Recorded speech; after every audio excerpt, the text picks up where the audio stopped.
Seated, and we will call the January 13th, 2025 Warren City Council meeting to order and ask the city clerk to call the roll, please. Councilmember Hooper, Present. Councilmember Burks Frazier, Here. Councilmember Henderson, Here. Councilmember Tolfree, Present. Councilmember Martin, Here. Councilmember Atkins. Here. Okay, we have 100% attendance. Yes, ma'am. I just wanted to congratulate Alderman Chanel Cooper and welcome her to the City Council and let her know that we are looking forward to working with her. She beat me to the punch. That's all right. That's all right. We do welcome you and look forward to working with you. So, and okay, so again, we got a full quorum here. First item of business, number 4, is the December 9th, 2024 minutes. My hand was up. Oh, I'm sorry. I was reading instead of looking up. That's okay. And also, I was just wondering what recognition we were going to give as it relates outgoing Alderman Angela Marshall. Well, I would think we probably ought to get her a plaque or something.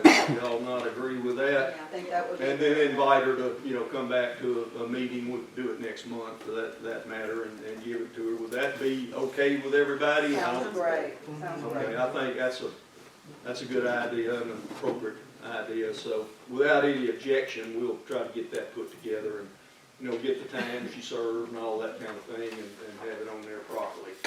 Okay. I know that the minutes for December 9th, 2024 be approved as emailed and received by hard copy. Second. A motion made, Councilmember Henderson and Councilmember Burks Frazier on the second. Any question or discussion of the minutes, corrections, anything that anybody's spotted?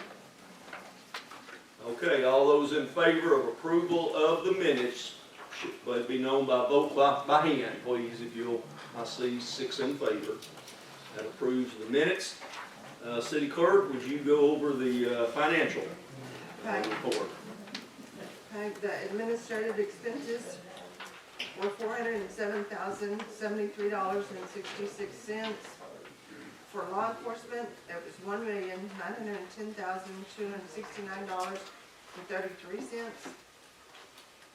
For fire, $886,221.81.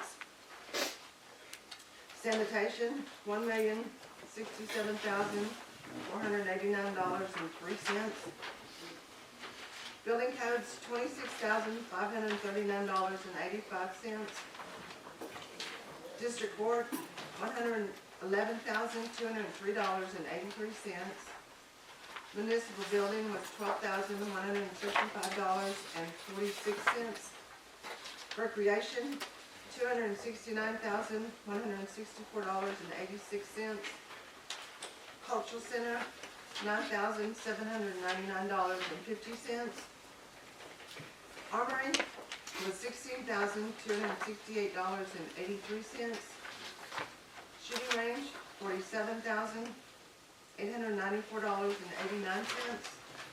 Senior Citizen Center was $6,348.82. Other was $37,547.04. Airport, $38,011.02. Economic Development, $21,786.52. And Street Department was $1,093,841.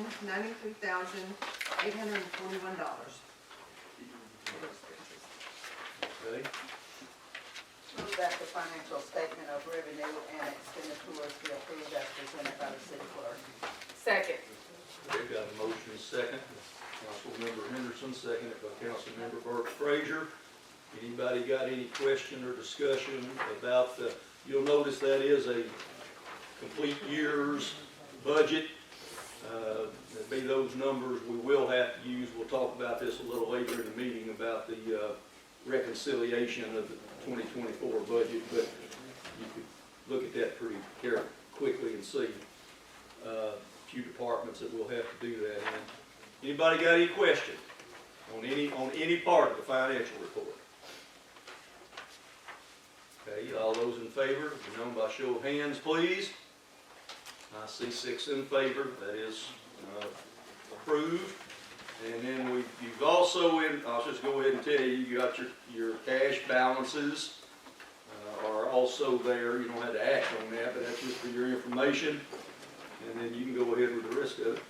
Okay, city sales and use tax for the month of December was $85,824.19. And for the county sales tax, the city's portion was $61,615.60. Council members, I'll point out to you, I can't really tell you why, but the sales tax is, for the year was down a little bit, not drastically, but, I'm sorry. That's a little bit. Yeah. I'm really not sure what the driving force is in that, because as I told you before, you really can't get any, the state will not tell you where the money came from.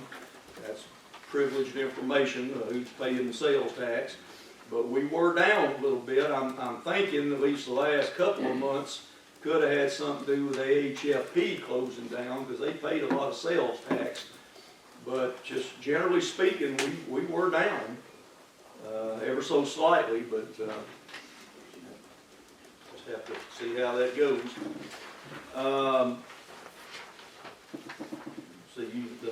The district court is there and report, and then the overtime report, which we do quarterly.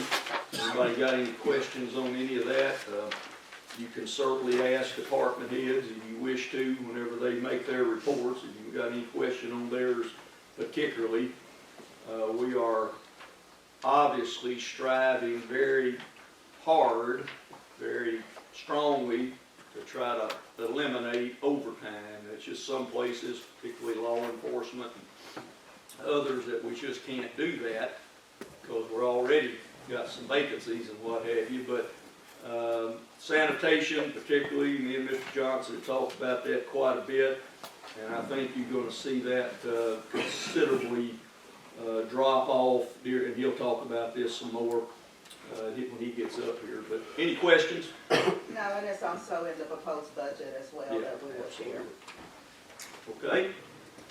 All right. No other questions on any of the finances or anything. Item 6 is the mayor's report.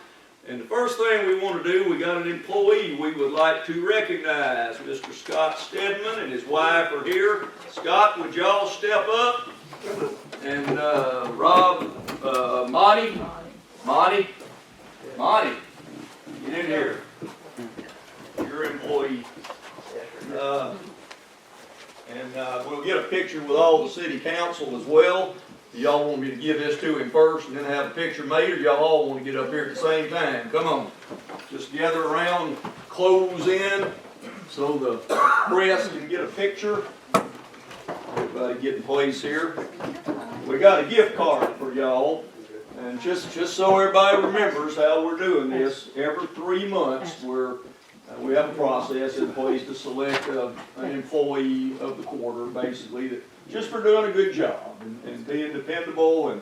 And Scott, we want to thank you. I've watched him work some. I know he gets out there and gets after it. He does what he needs to do in all kinds of conditions. And we appreciate it. You want me to give her the card? Probably take that. Let me scoot around here. But let me just say, we do appreciate you very much. Thank you. You like all the rest of our employees, you don't get paid what you ought to get paid for what you do, but you show up and you get out there and you take care of things. We thought we was going to have ourselves a real mess to work with this last week, but we kind of dodged it. But there'll be a time when we don't, so we'll have to be ready. But we thank you. Thank you. Can y'all? She can go ahead and then I'll take one. Okay. Look at hers first. Okay. Thank you. All right. Thank you. We appreciate y'all. You're welcome to stay, or if you want to get out of here, you can do that.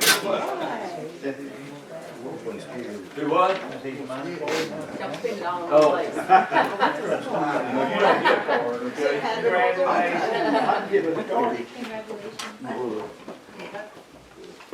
All right, thank you, everybody. Scott, we do appreciate your work, and all of our employees, but we thank you very much.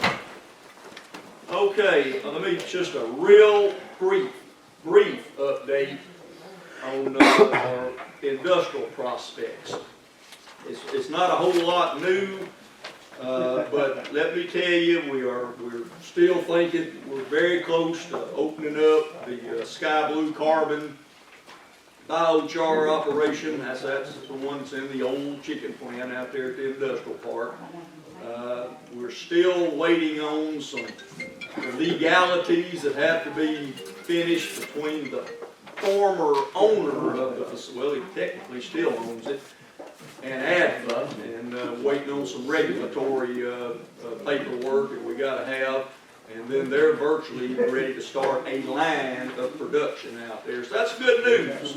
We're gonna have several jobs, 20 or so to start off, and then hopefully some other lines of production, which will add some more.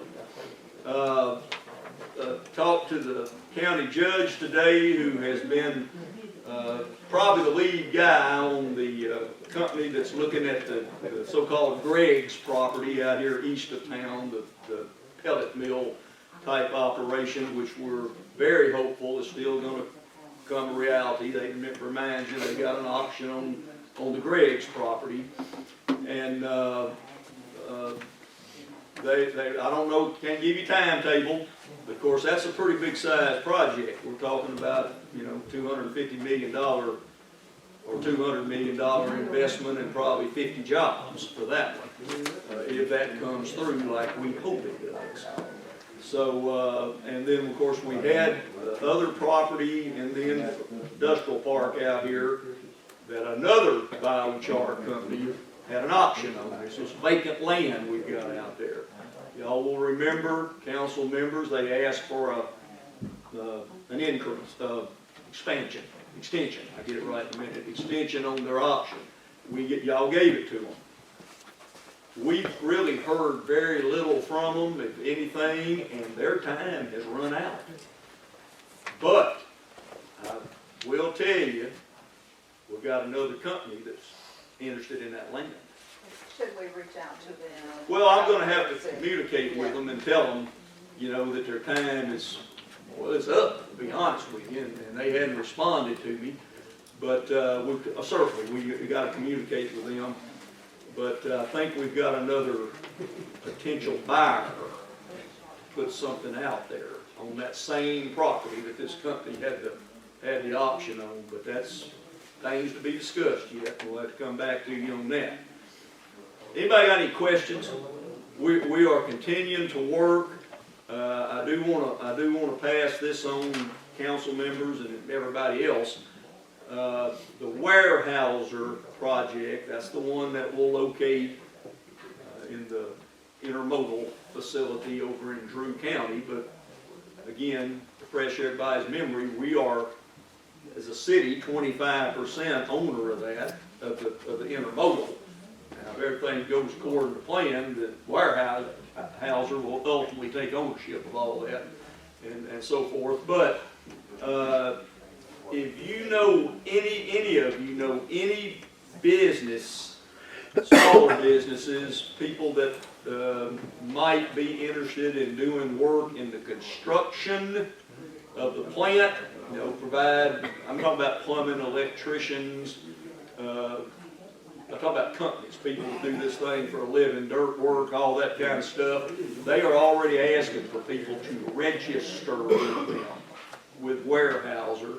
They're going to do it through the MEDC, the Monticello Economic Development folks. But I've got some paperwork on it, so if anybody you know that you think might want to go ahead and register for getting business, now they probably have to bid on stuff or different things. This don't guarantee anybody a job. And I'm not talking about working at the facility. I'm talking about constructing the facility, okay? send them, let them, tell them to get in touch with us here at the mayor's office. We'll get them the proper paperwork and make sure they can submit that. I'd want to go ahead and get on the list as quick as I could. If I had any inkling that I might be something I could do out there helping construct it. All right, that takes care of that. Any questions?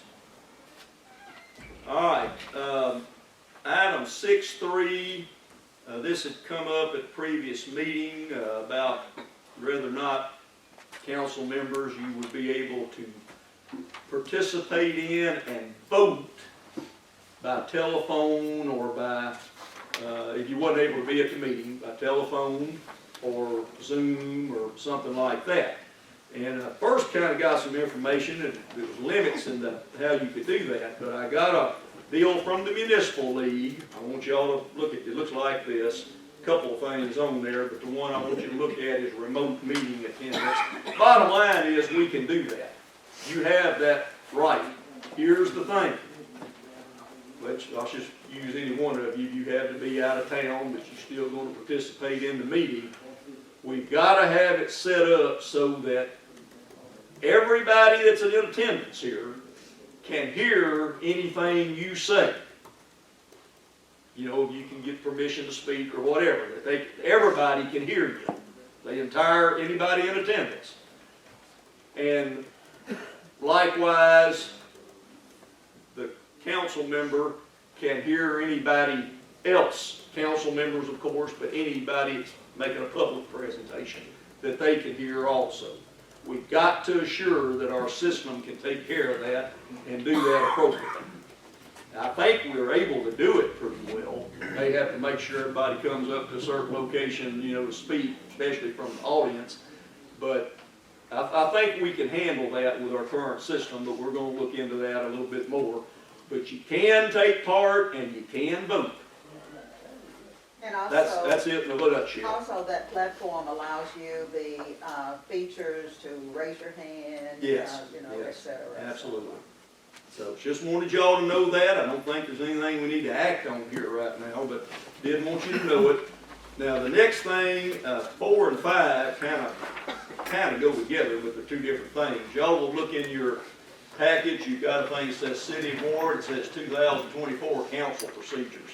Now the state law, first meeting of the year, we have to set some basic procedures, and this is what we did in 2024. The only thing that needs to be changed is item number 2, and where it says a special meeting may be called by the mayor or 2/3 vote, 2/3 membership of the city council.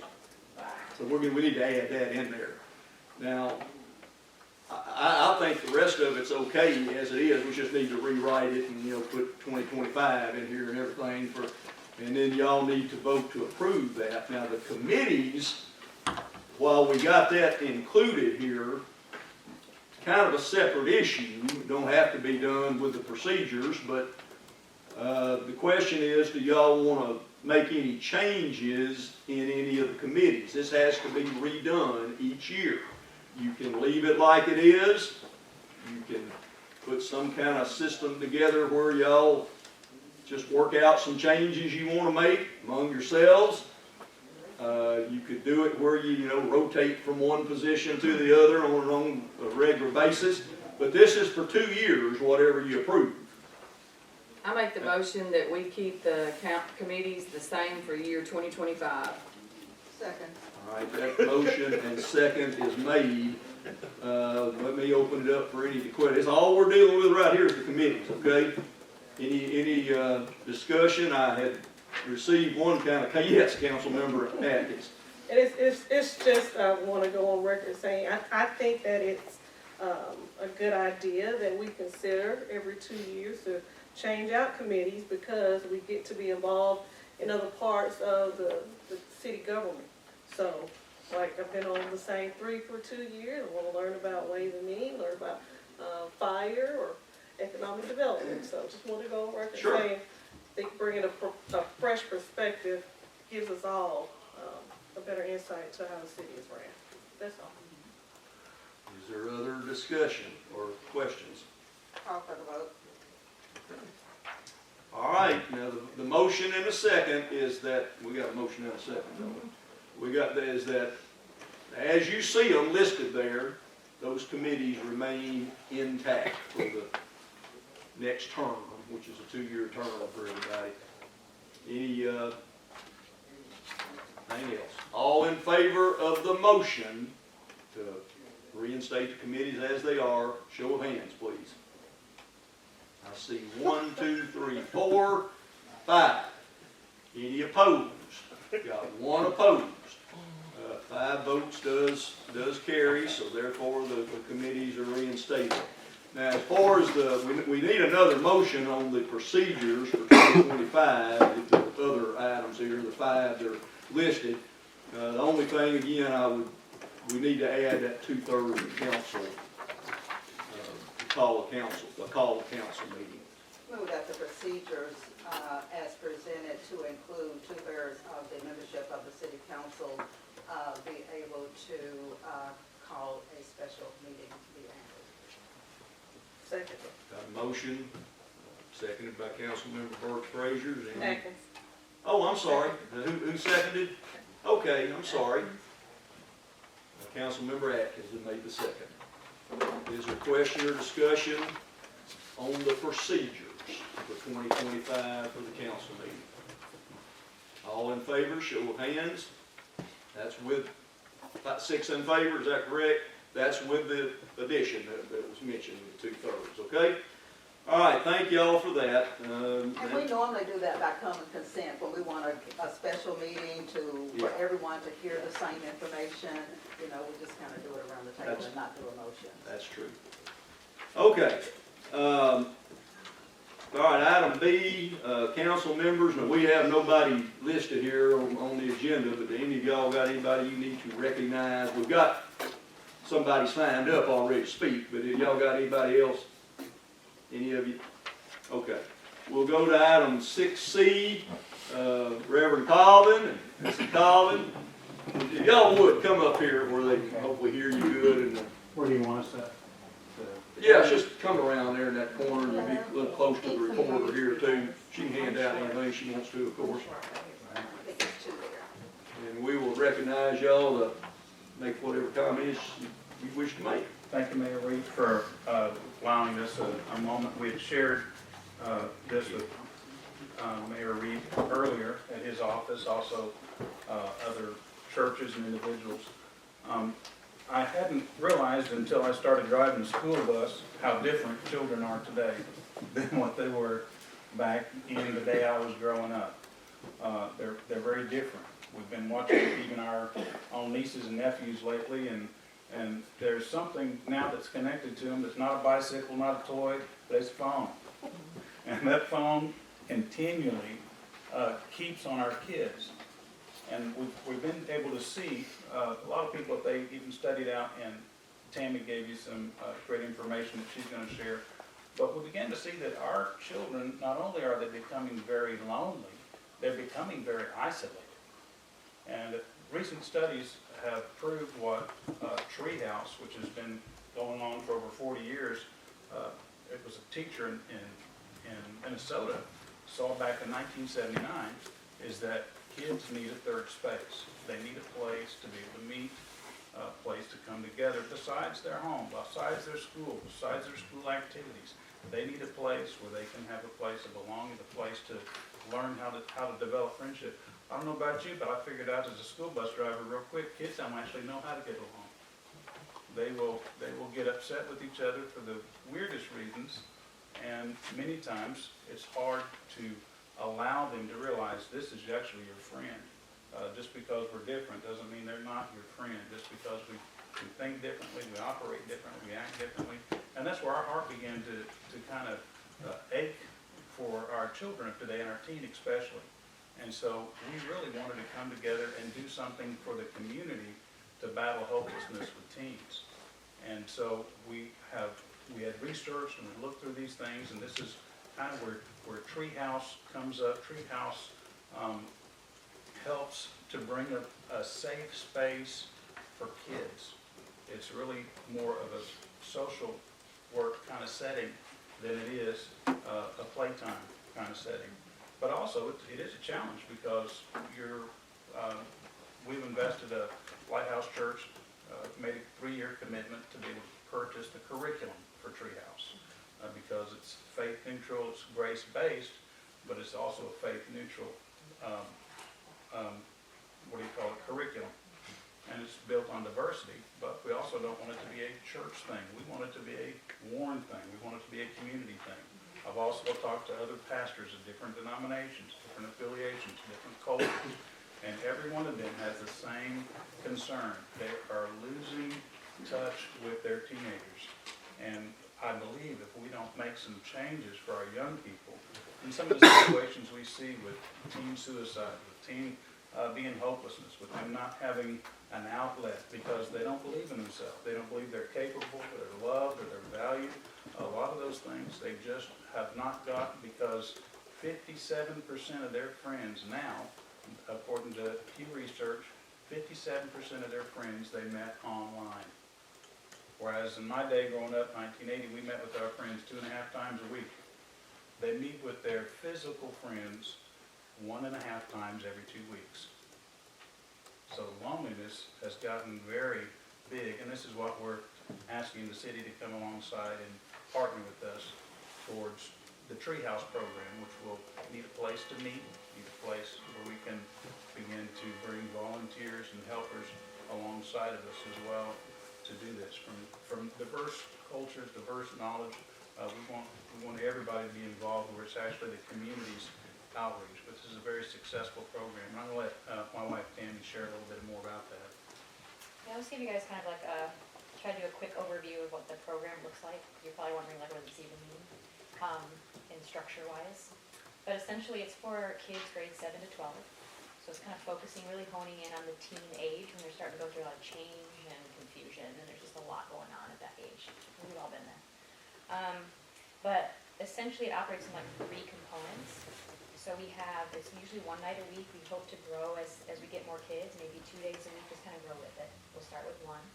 But there's 3 parts. The first part is more on the curriculum teaches about your identity, just like teaching you that you are valued and you're capable and you're worthwhile. That's like a huge part that you're lovable. So speaking into that, even practicing in activities, exchanging affirmation, just like really moving in together as peers. And that brings them closer too, because maybe they haven't heard like for a girl, they haven't heard they're beautiful from a friend. They've just been picked on, or they've gotten sarcastic comments, or whatever the case might be. So that first part is really honing in on more of that educational piece for the whole person. And the second piece is an emotional social support group with their peers. So we'll have someone like me or him as a facilitator, but we're not leading it necessarily. They're really supporting each other. So they'll share their feelings, like you would maybe in a counseling session with a little happy face chart. So they'll share their feelings. They get an opportunity if they want time to share more about why they feel that way. And then we get a chance to ask everyone else, have you ever felt that way? And it gives them a chance now to connect with these deeper places that they don't often get a chance to do. Everybody's just fine in their culture. We're all fine, I'm fine, you know. So we're kind of breaking through that mold. To really open them up and have them connect at a deeper level. And the third piece is mentorship. This is where we're going to need a lot more volunteers, but we want each kid to have a one-on-one mentor. So they're learning and they're having that peer support at a deeper level, and then they're having that ongoing one-on-one attention to kind of keep putting these things in place and be reminded of them. So that's kind of the structure of it. So our main thing is really just the location. And we talked with Mr. Reep, and he kind of mentioned some ideas of places that might be available. So we're kind of here as part to inform you of the program, because we really want it to be for the community, and have people come together so we can do this together, but also a space. And if you guys had any ideas of what that might be, there could be. And of course, my wife Tammy will be mostly directing and leading that. She has a social work degree as well from Michigan State, master's in social work. She's also founded an organization in Eswatini, Africa, called She Power, that has continued on after her time in the Peace Corps. Does it every single week, where they are actually one of the places is now doing Treehouse, and they're seeing a lot of great positive influence because of that. It is a very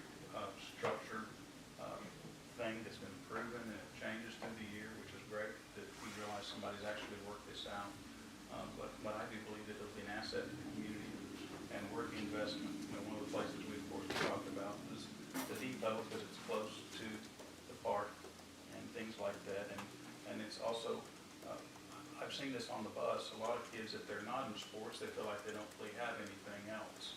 And so that would be a good place to possibly, for us to initiate, to start, and see how those things grow as it goes along. But also, to me, I think that helps also keep things in the community area where we can kind of see progression around the park. So that would be good too, to help those players. But we just want to submit that to you guys and see how you feel. There's also, of course, picking kids up and dropping kids off. We have an insured vehicle. We are a non-profit 501c3 under the cause, and they have us covered with our insurances and all of those things. That was made possible back in November.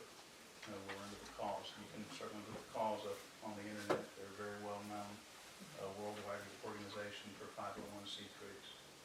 So, and they also keep us in check with everything we do financially. Would you answer any questions if anybody had one? I'll kick it off. My first question is, how often would you need the space that you're talking about? How often would these meetings occur? Right, we want to do once a week on a day that's not a church night or game night, so preferably like a Tuesday or a Thursday to start with. And hopefully if it grew, then you would do the 2 nights of the Tuesday or Thursday for maybe different groups that are rotating through. But that would be the original, just 1 night a week. Don't really want to Probably do a weeknight, is that what you're saying, besides, besides a church probably night not a Friday night or a weekend, Wednesday? because you want the kids to be able to be there, so that's kind of our desire, not to put it on a weekend because of the need for volunteers. You want them to feel that they have their weekends still available. And also, that's kind of the pattern that we've seen with the other tree houses, that they tend to do a Tuesday, Wednesday, or Thursday night. And I don't mean this out of line, but I'm assuming you need a place, I'm assuming, that gets you in trouble sometime, where you don't have to pay your rent or anything like that. That's what we're like, yes. That'd be the dream. Right. Council members, do y'all have a question or comment, or do you feel like this needs to be looked at? Mr. Tollfree? Comment. Yes, sir. You know, oh, too often I think when we look at a problem, we always want to lay it on the kids. Right. But the thing about it is, old-fashioned parenting just isn't there anymore. True. And I've come to notice in doing my studies on the psychological side of the people that make these one-on-one devices, they're spending millions of dollars to target our kids, their brain centers, and how the drugs in their mind work in such a way that it pleasures their pleasure centers. So it takes away everything else away from them. And it's just like a drug habit or a drinking habit or something, even a sexual part of your brain, it attacks that. And also, I would just like to add, I just wish through churches or whatever the case may be, counseling, social things, that we could get the family center back together to whether we have a parenting agreement, whether they're not in the same household, but still there's some form of parenting that goes on. Like my grandkids, for instance. When they come to the house and we get ready to have a meal, the first thing I do is tell them to put their one-on-one devices down.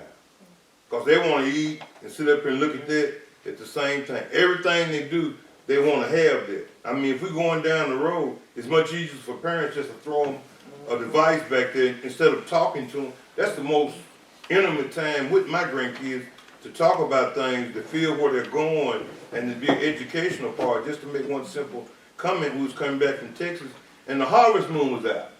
And the baby girl asked their mama, why was the moon like that? And she showed us something about the moisture in the air and the mist. And my middle grandson come up and said, no, mother, that's not the reason why it's like that. That's the harvest moon. Because we've had those type conversations, and I would just like to think that that is needed, what y'all are talking about. But on the volunteering also, when I was coming up as a kid, we had baseball, football in the community, and now we want to ship everything out to travel. And the mayor and I was was one of the cogs in the football. The baseball, where you had 4 or 5 teams together and you spent time with kids. And when we attacked the whole thing, we headed in the right direction, but you know, just thing about it is that kids are here to be trained, guided, and loved. And when the older people shirk their responsibilities, I mean, we're really a lost world, and I just hope this was a cog in the wheel to get that thing back to where all the people that are in our community, that are professional people, volunteer some of their time. It used to be school teachers, doctors, lawyers, everybody spent their time when I was young to give to his first Razorback football game, and I'll shut up after this. I went to was in Little Rock, and it was through FCA. It was just things like that. There was opportunity for kids to be with adults and to do things like that. And Alderman right here with her grandkids, I just, still, I want to flow with tears on the opportunity she gave me to work with her grandkids. And I just want to keep thanking you for that. Because it gives me self-worth in her to know that all these kids are not bad like people say they are. And then I was in the grocery store the other day, and the kid comes through and says, "How you doing, Mr. Toe-Free?" And then and a grown one asked him, "What did he call you?" I said, "I don't know." "He called you mister?" I mean, come on now. Kids are what we make them be. It's just not an accident.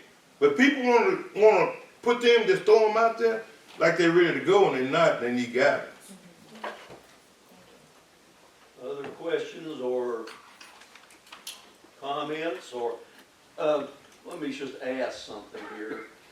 You haven't had any discussion with the YMCA about Not yet. conceivably working, the Y can have a contract with an organization that you're organized anyway.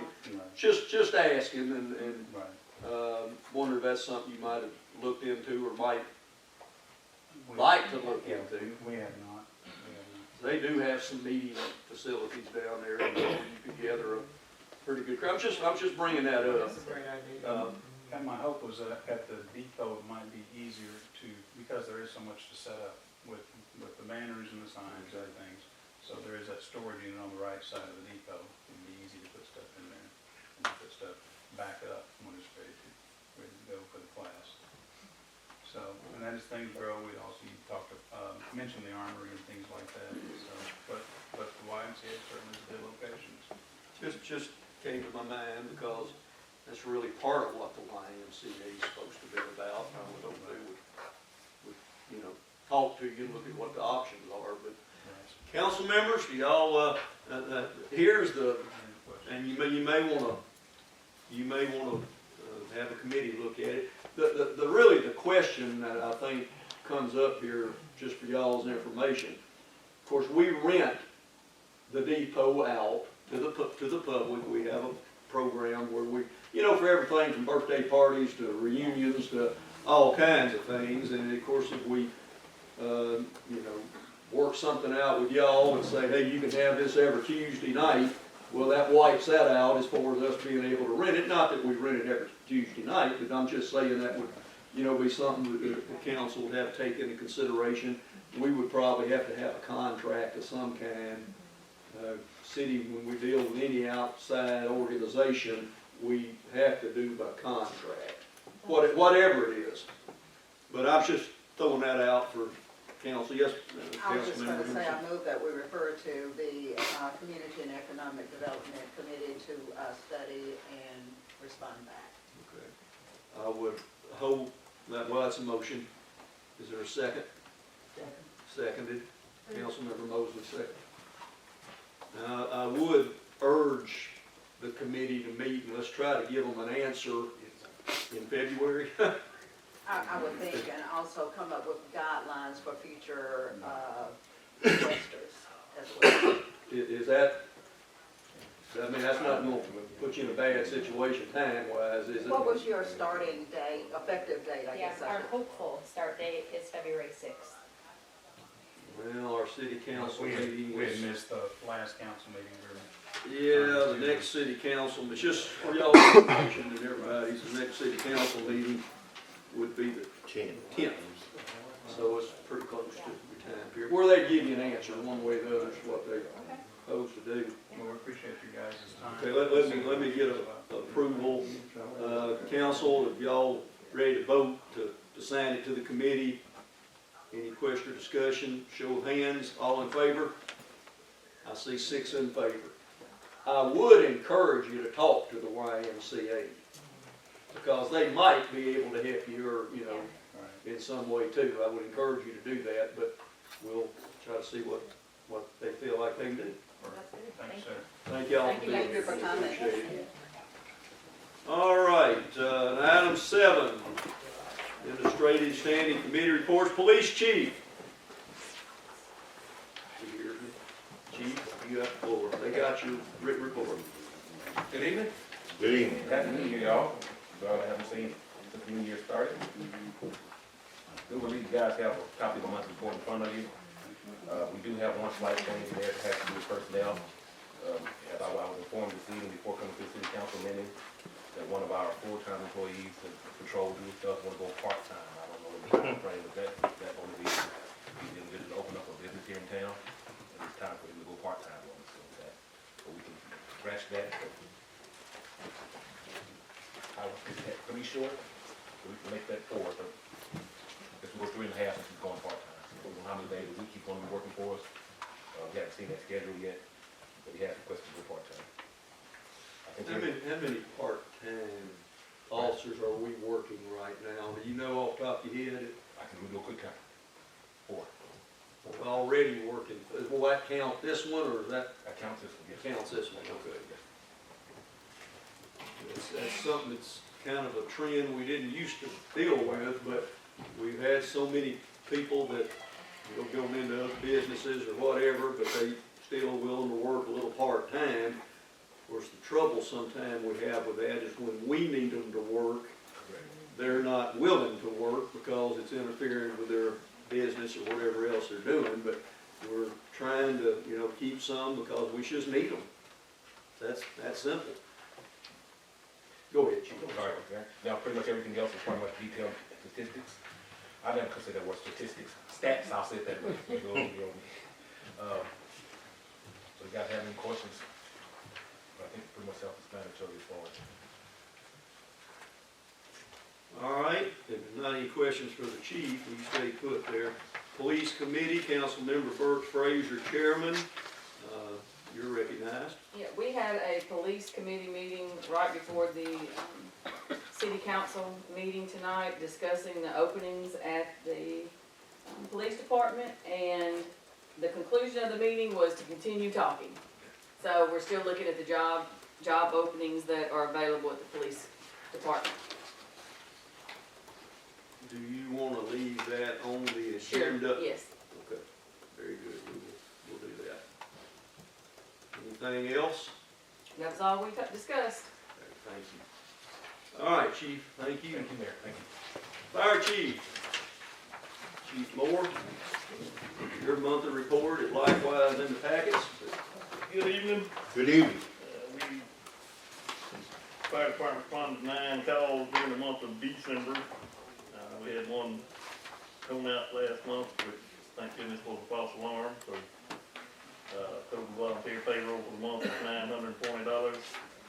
Had our regular meeting on December the 2nd. Did some inside training, 22 members present.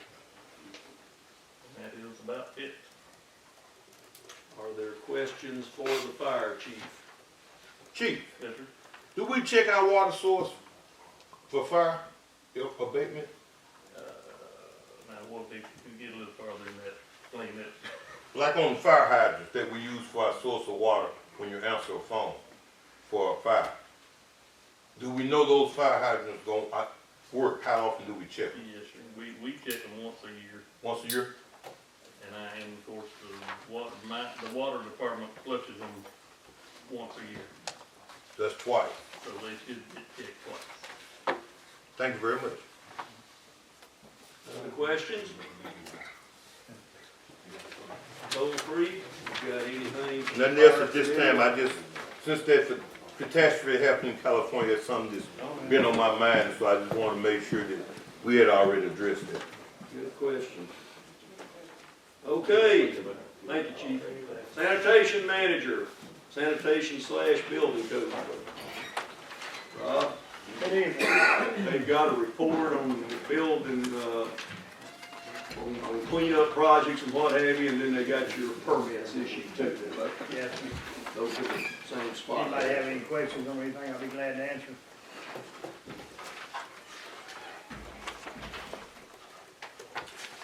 All right, that's the sanitation report.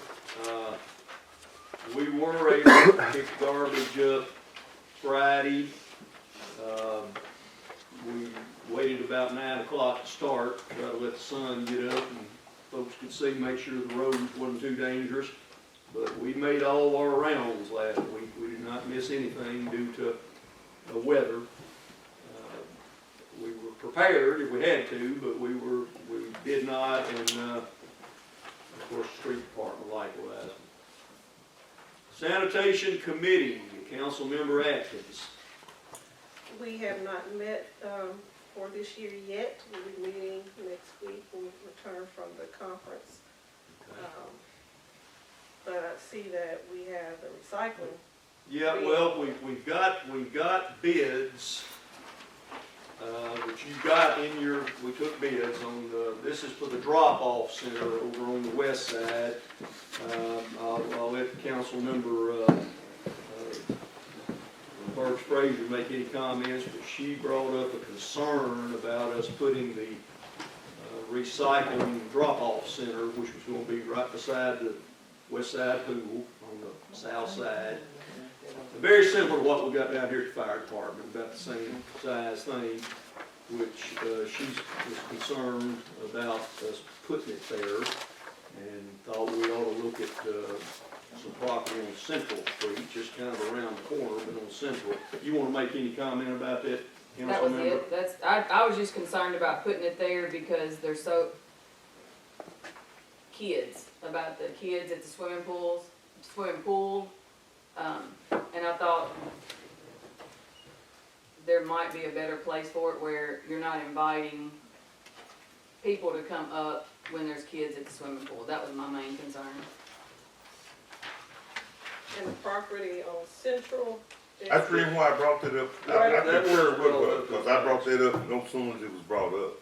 But, you know, I'm with her, that's all I'll say. Now, certainly we can let the committee meet and decide. This is something we're gonna build with a grant that we got anyway. Rob and I talked about this a good bit actually today. If I say something incorrect, Rob, you correct me. We are convinced the location we're talking about, putting it by the pool, is the best, safest, not on the highway, but got plenty of room. It will be more costly. We'll have to do some more things if we put it on the property on Central Street. This is property the city ended up with ownership of some time back. I done forgot when that was. Matter of fact, I don't think I even knew it at the time. Well, Brian was demerit. Okay, but anyway, we do own a piece of property there. Rob, can you address your thinking on that? Now, I understand the committee will probably want to go back and talk about this. Well, but the just reason, the reason I bought the west side property, number one, it was ours to start with, and it's very familiar with the residents in the city. And, it's already hard serviced, and I just feel like it's a suitable location. It's less traffic on Rock Street than it is Central, or basically anywhere in that area over there. And I just feel like it'd be a lot better, and and plus it'd be a lot easier to advertise. West Side Recycling on the west side of town is just, you know, everybody knows it over by the pool. That's my opinion. I don't feel like it will cause any problems where we were gonna locate it, which would be in the vicinity of where Driver's Fish Market was, on the south side of the property, southwest side of the property. southwest of our property. Of our but property, It'd be yeah. actually on the north side of the North private side, property, yeah.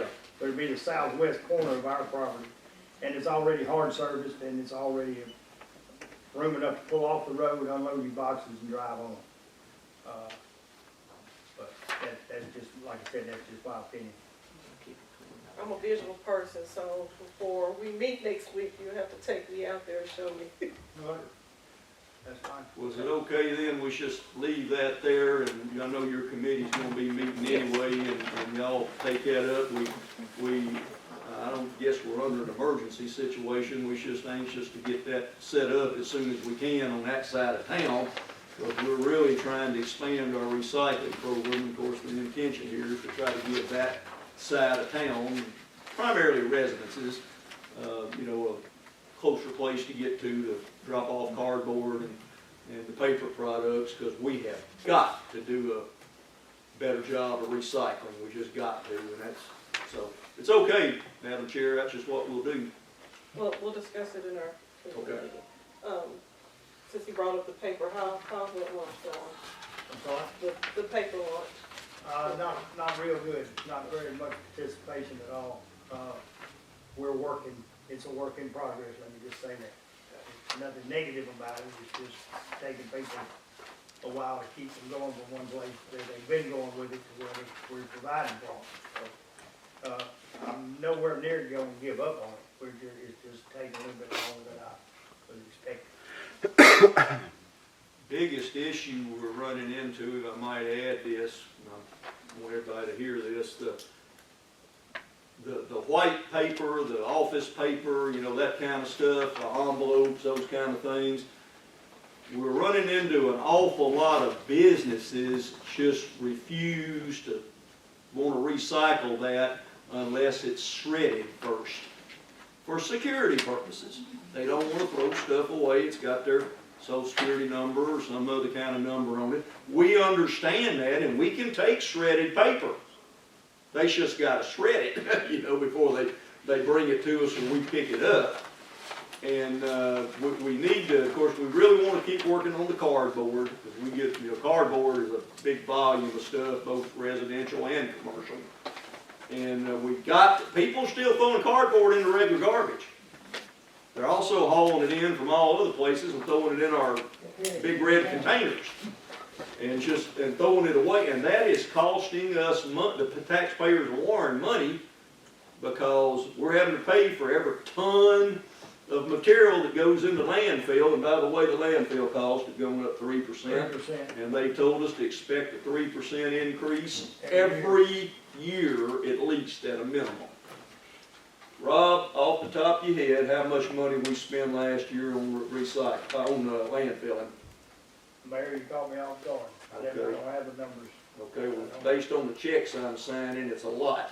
Oh, yeah, it's quite a bit, yeah. We'll talk to the committee about all this. I don't want to take up all y'all's time, but I'm just trying to stress to you how urgent this is, that we deal with this. We have got to get a grip on the cost, and not only that, but how we're going to pay for it.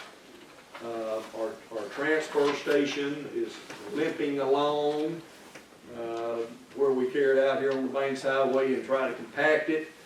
We're hauling a lot of our garbage, of course, to Union County. We're hauling a limited amount of it to Ashley County, owned by the county. The one in Union County is a for-profit company that runs it. And of course, they're under a lot of rules and regulations on burying garbage, but it is eating us alive. And we are not the only people. But if you're landfilling, you're paying something for it, because it's a big deal. And we've got to address, do what we can do there to try to not landfill any more than we got to. We always want to be landfilling, but especially cardboard and paper, we don't need to be landfilling that stuff. We need people's help in either bringing it to us, these drop-off centers, but also businesses and even residences. If they got a, truckload of cardboard and paper, if they will call us, we'll schedule and go pick that up separately, because it's worth us our time and money to do it. We're going to do a bunch of publicity on this.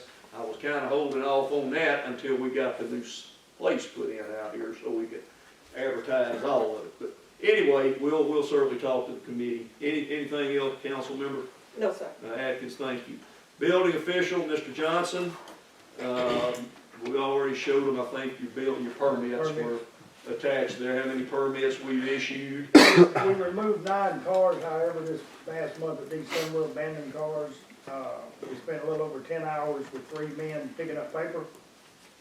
Serviced 8 homes with limb pickup and 27 homes with junk service. The junk service is really improving, isn't it? It's, it has, kind of bursted wide open, so to speak, but it's a good thing. It is. It's a good thing. We're getting in that truck that y'all very wisely purchased. We can get so much more stuff so much faster than we were, and it's really paying off, so I appreciate that. Any let's see, we're still working on, I know, we had some properties that y'all ordered cleaned up. Just say this Yeah. briefly, Rob, I think there's been a little bit of progress on 1 or 2 of them. They've been having, Maybe a little more than a little bit in a couple of cases, but still not, in our opinion, sufficient. they've all been turned over to the attorney to process, to get everything going to the courts. Again, without wasting everybody's time, and I'm sorry, Rob, but I guess I'm trying to move along here so we don't spend too much time, but Rob and I went over and had a sit-down visit with the deputy prosecuting attorney for Bradley County. That guy named Ben Barton. He lives in Drew County and practices law there, but he is the Bradley County appointed prosecuting deputy prosecutor. And we told him of our desire that we need to start issuing citations on some of these properties. We can't afford to clean all of them up. We're doing what we can. This is after y'all condemn them now, okay? After you condemn them. We gave him all of our ordinances and said, take a look at all this, see if there's anything we need to change. And he found a couple things he wanted us to amend, which we will be bringing back to y'all. Nothing major. And he is willing to do this. And the way it would work, just real simple, is once we've gone through the whole process and the city council has said this property needs to be mowed or cleaned or junk cleaned up or the house is falling in or whatever the case may be, when y'all order it done, we will then have the authority to simply issue a citation just like you get a speeding ticket. Okay? Same thing. And the Warren Police Department's fixing to issue the citation. Rob will sign off on it as the party issued it. We'll issue the citation and they will get to go explain to the honorable district judge why they're not maintaining their property or refuse to do what needs to be done. He can fine them. He can order it removed. He can do anything that the law will let him do. He can also say, no, I don't think that's good enough, and he can throw it out. In other words, they're innocent. And if he does that, that's all we can do. So that's what we're working on.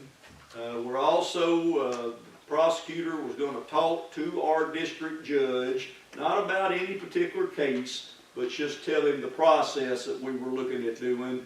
Was he okay with that? Because if for some reason he's not going to take any action, we don't need to do it this way.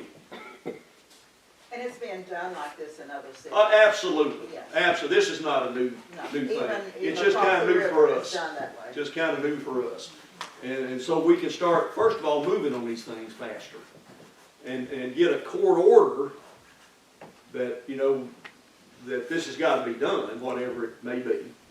And then even if we do, and then also that they have to pay us if we go in and, even if we clean it up or hire somebody to do it.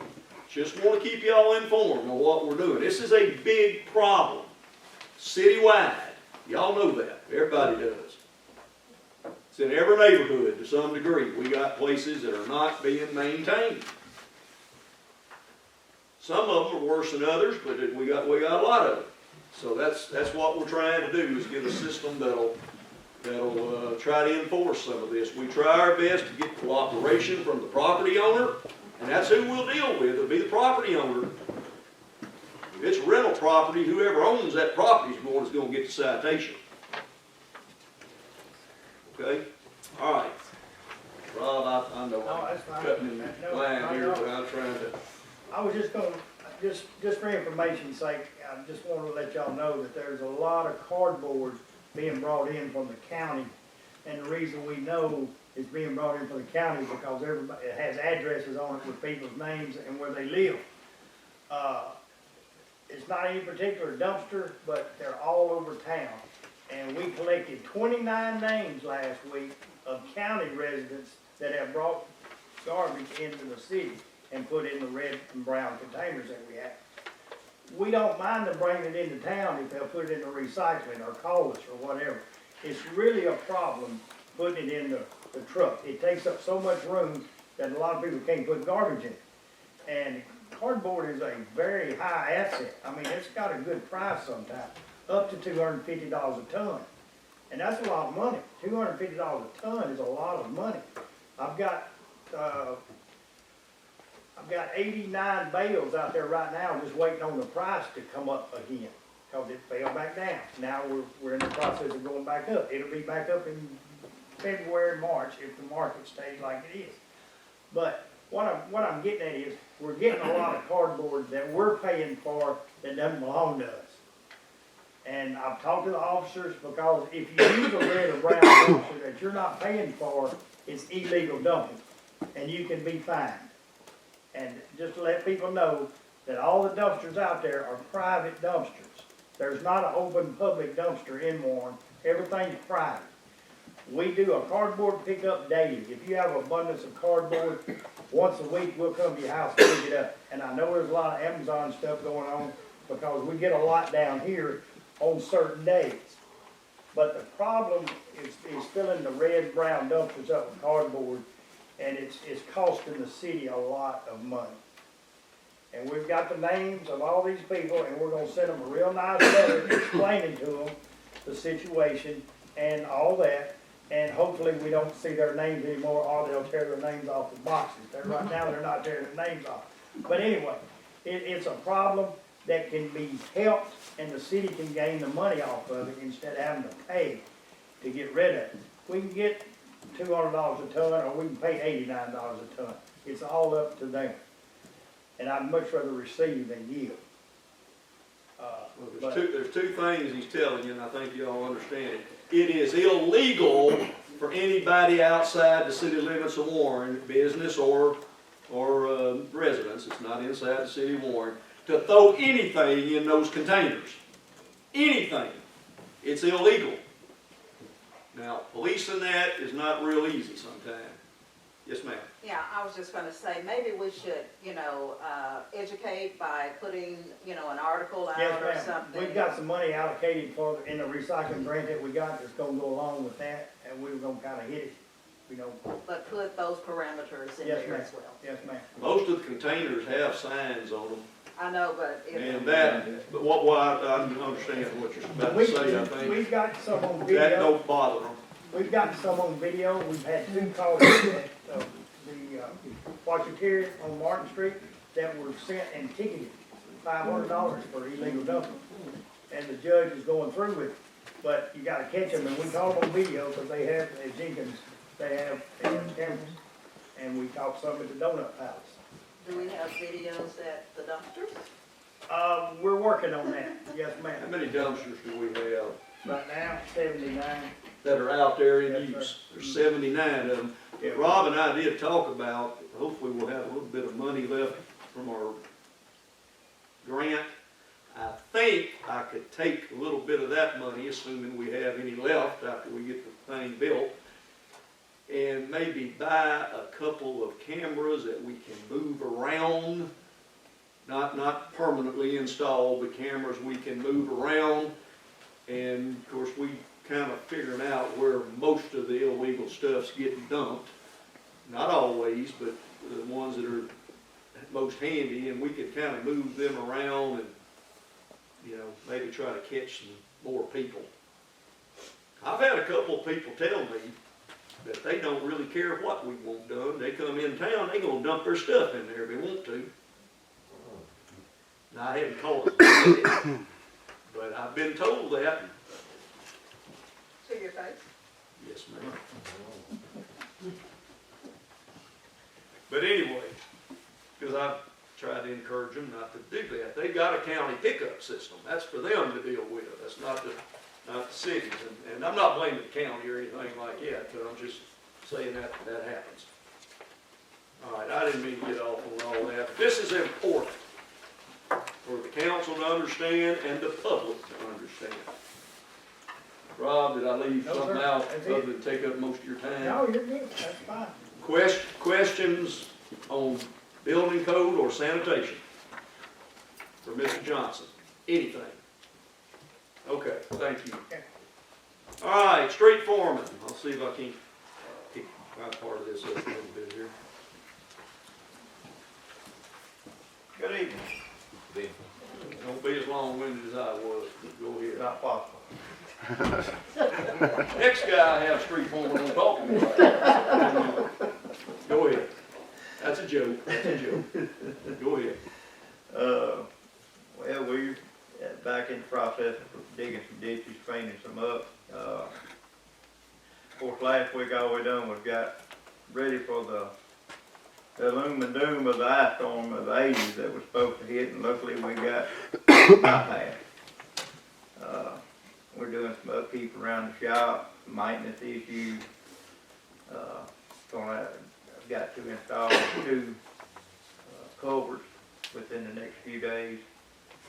Like I said, cleaning ditches, and that's about all we got going on right now, other than patching potholes and picking up trash. Anybody have any questions for the street foreman? I know I've said this before, but I want to say it again. Council members, if you get a complaint from some constituent, problem on the street, drainage, pothole, whatever, if they don't want to call the office and let us know about it, feel free to. Just notify us. We try to follow through on every complaint. If there's anything we can do about it, we try to do it. If we can't, we try to let the party know that complain why we can't do what it is they want done. So, just want to throw that out there again. But the public's welcome to call our office, mayor's office, 226-6743, Monday through Friday. And we will look into it, I promise you. Okay? Street Committee, Councilmember Mosley, chairperson.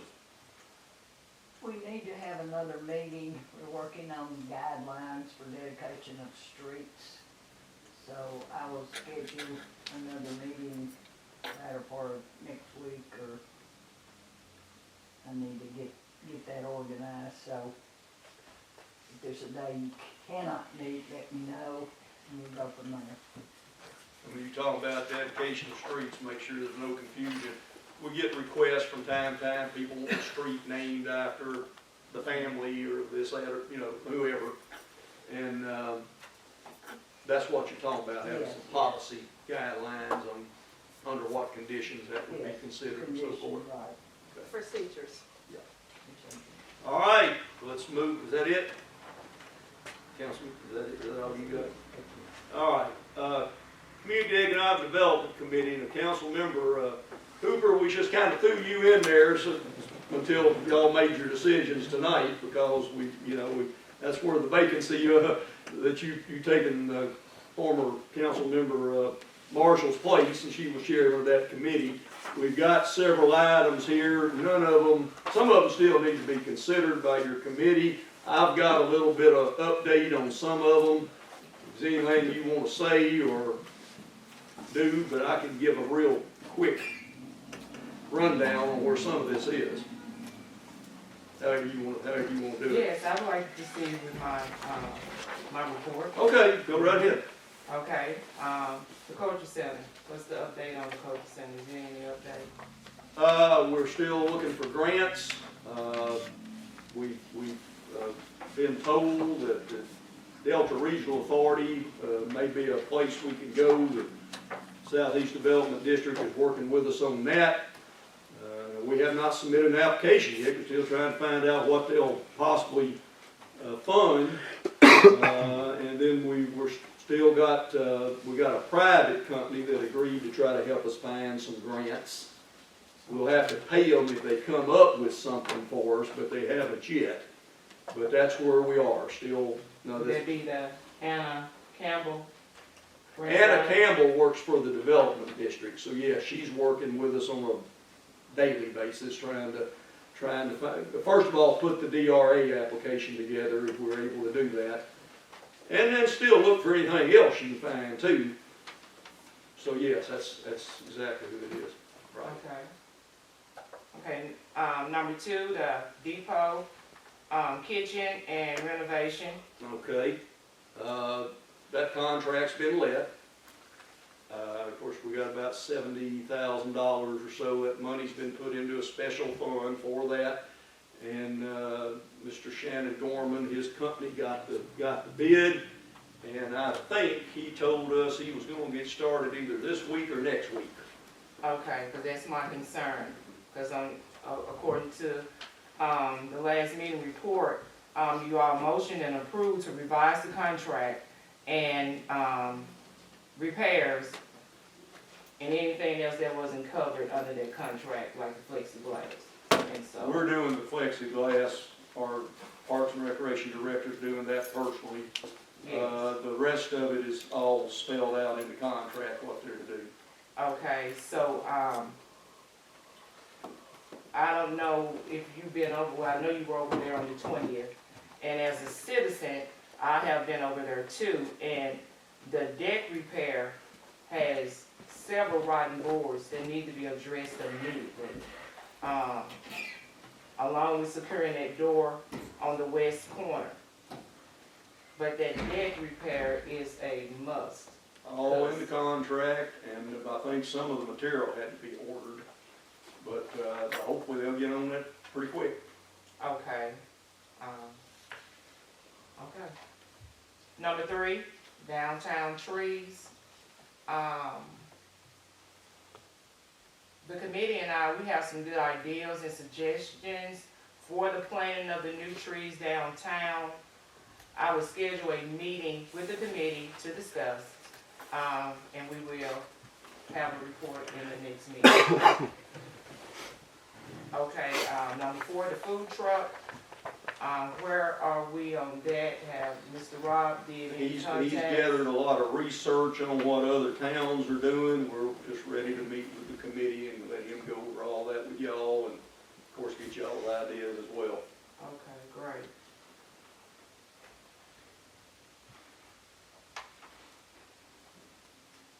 Okay, number 5, ordinance of the city facilities and the homeless.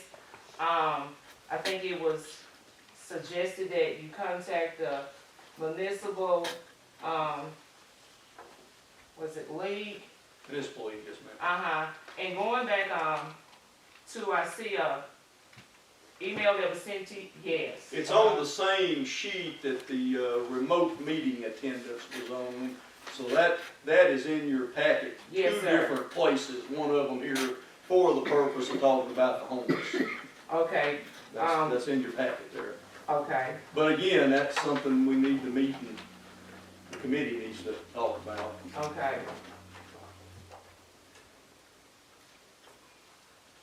Because actually we just need to meet in, reference of, Well, because we were saying that really is not much we can really be done.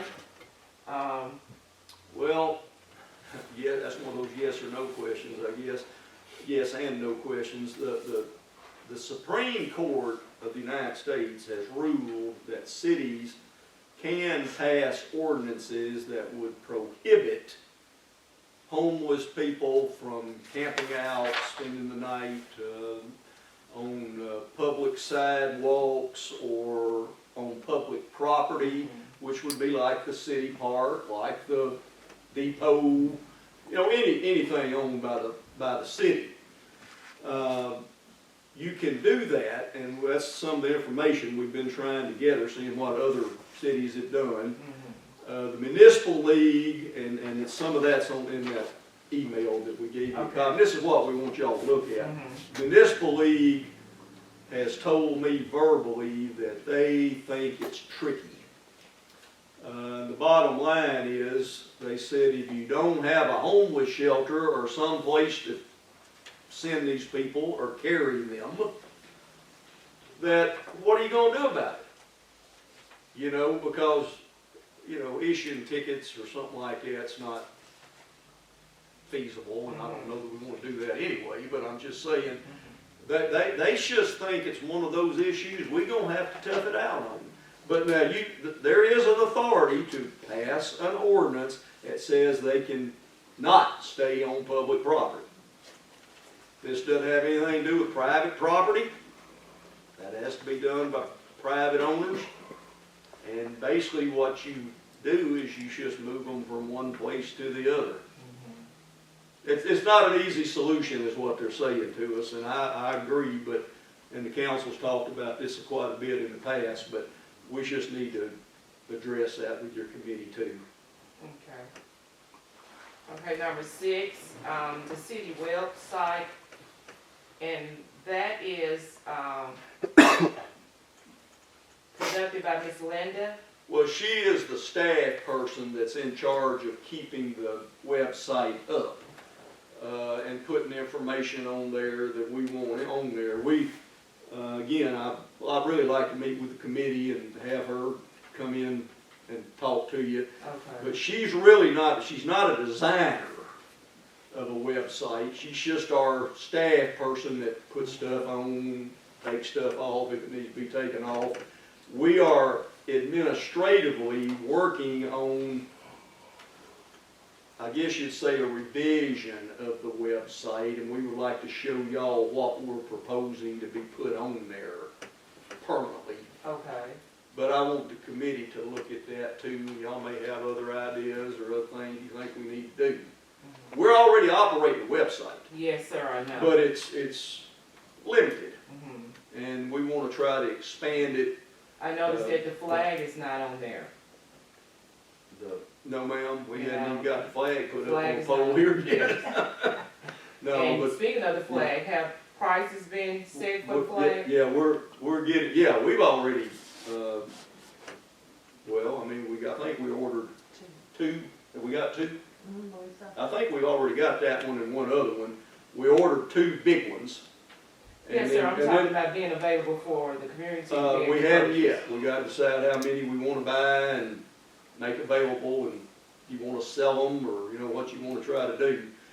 We are getting a stand for the one in here, to put it up, you know, one in here with the Okay. American flag, but then we got one other one that we can do whatever y'all choose to do.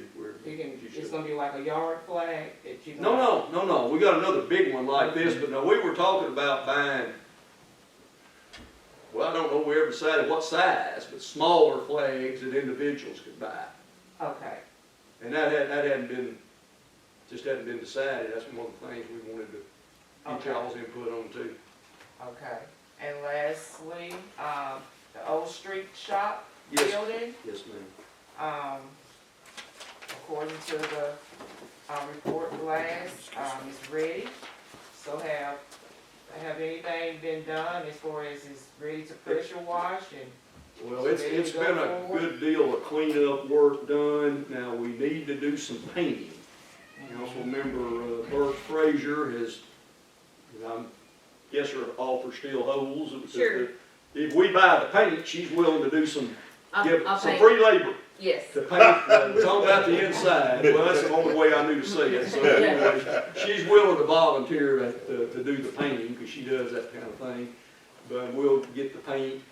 We still got one other issue. We had to tear up some of the floor inside that building when we did the environmental cleanup of it, because it was an old shop. Uh-huh. And we're getting prices on how much the concrete's gonna cost.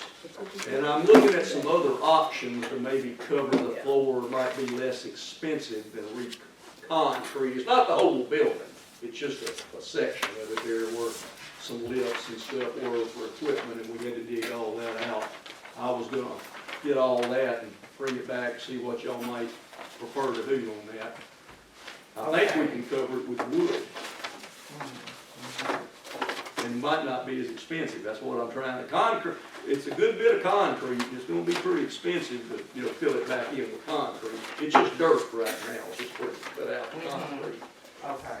So, we need to meet with you about that too. And, also replacing the bathroom fixtures. Yeah, I don't know where we are on that, I'll have to wait and see, I think we got them, most of them cleaned up, but I think they wanted some more modern stuff in there. Yes. Okay,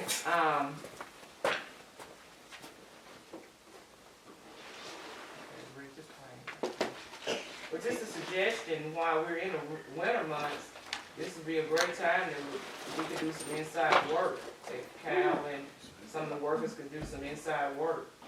And, I gotta tell me what color you want it painted. and let's work hard at, getting both of these, venues, up and running by the springtime. It's probably limited, to some degree, limited use already, but we need to do these other things. We need to paint that inside, get the bathrooms the way we want them, and then take care of that concrete. Okay. And then, I mean, it's be ready then to use. Yes, sir. So preparing and planning for spring to be ready, by spring, maybe before spring. I would hope as soon as Okay. possible. If it's possible, I'd like to have a tour. Sure. Okay. That concludes my report. And of course, remember for next month, you've got the other item that y'all appointed to the committee. It's not on here, but I mean the other, deal about the Coming up. request from the folks that were Yes, here yes, earlier. sir. That needs to Yes, be we worked just it, on there yes. for next month. Okay. Yeah, don't forget that. Okay, does that take care of you? Yes, sir. Thank you, ma'am. Thank you. All right, Ways and Means, Councilmember Henderson, you're recognized. Thank you, Mayor.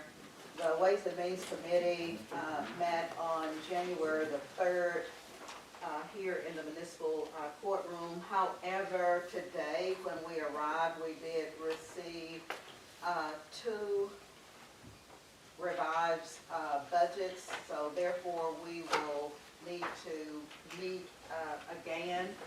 And I'm asking that you look at your calendar for January the 27th or 28th for a call meeting, so that we can have an opportunity to present the proposed budget. However, I will be sharing information with you from our meeting. So look at January the 27th or 28th of this month. And per state law, we do need to have our 2025 budget passed by February 1. So I think that we can do that. And I want to thank our city clerk for the updated information as it relates the increase on the insurance for our employees. And I do have an updated copy for each of you. And I will be sharing a little bit more doing my update of 11 items. And I will do it expeditiously. You'll do better than me, I'm sure. Okay. Okay, the handout today that you received, that was on the table, we have not had a chance to look at, but we will give you updates, and this will be something that we will look at prior to your coming to the actual meeting. Again, I will address 11 items.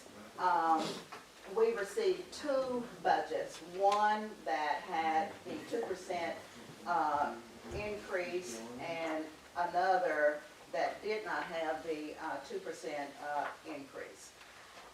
We did approve at our last meeting, the area agency, the Historical Society, et cetera. We did not approve the contract with the Chamber of Commerce in the amount of $10,000. So I move that the Warren City Council contract with the Bradley County Pink Tomato Festival in the amount of $10,000 for services. And for that to be in our 2025 budget. That is my motion. Second.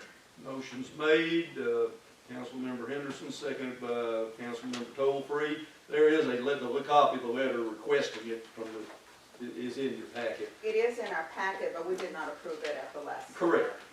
I just want to make sure and knew that the letter was in Yes. there so you can see what we received. Question or discussion on the motion? All in favor, show of hands. I see 6 in favor, thank you. Okay, the second item would have been, had we have the resolution, was to amend the 2024 budget. That is still being worked upon, and when we meet either on the 27th or the 28th, we will amend. We do have to have, by state law, a balanced budget for 2024, so I'm sure the administration will get that. Yes, ma'am, I'm sorry, I planned to have had that. Things happen, I didn't get it in the right form to show y'all what we're changing, but we'll have it for you. Okay. The next item, I want to thank everyone for coming to the City of Warren Committee as a whole meeting to review the Arkansas Rural Water Association rate study. And I'm not going to go into full detail, but the analysis that we have actually is a study that fell under Act 605. And the recommendation, and you have the information, the recommendation from the study is that our rates for the Warren Water Department be as follows.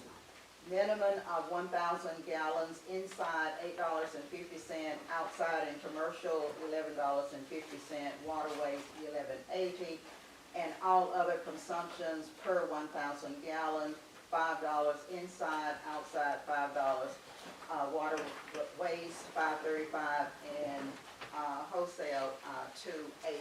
I move that the Warren, City of Warren approve the recommendation as given by the study presented by Chris Harris of the Arkansas Rural Water and Association. Second. Got a motion second. Now, we'll have to bring this back to you in an ordinance form, but I wanted to get y'all's authority to draw the ordinance up, so that's, got a motion and second to get all that. To proceed, we can do that in February, that's be fine, I think, unless you want to do it in the call meeting, but If we can do it all in the call meeting, that would be fine. we'll see what we can do. Okay. All right, question or discussion on the motion? This is to bring Water and Sewer Department in compliance, the council has to do this. Per act. Change anything. Per act. No act. No options. All those, 605. don't let me cut anybody off. All those in favor, show of hands. I see 6 in favor. Thank you. And then those latter pages of your handout just explains more, which I'm sure you have already studied during the weekend. The next item that I have is the tenure bonuses. That was one of the things that we discussed, and the committee is recommending the tenure bonus for the city employees. So I move that the tenure bonuses be included in the 2025 budget for city employees. Second. Motion's made and seconded.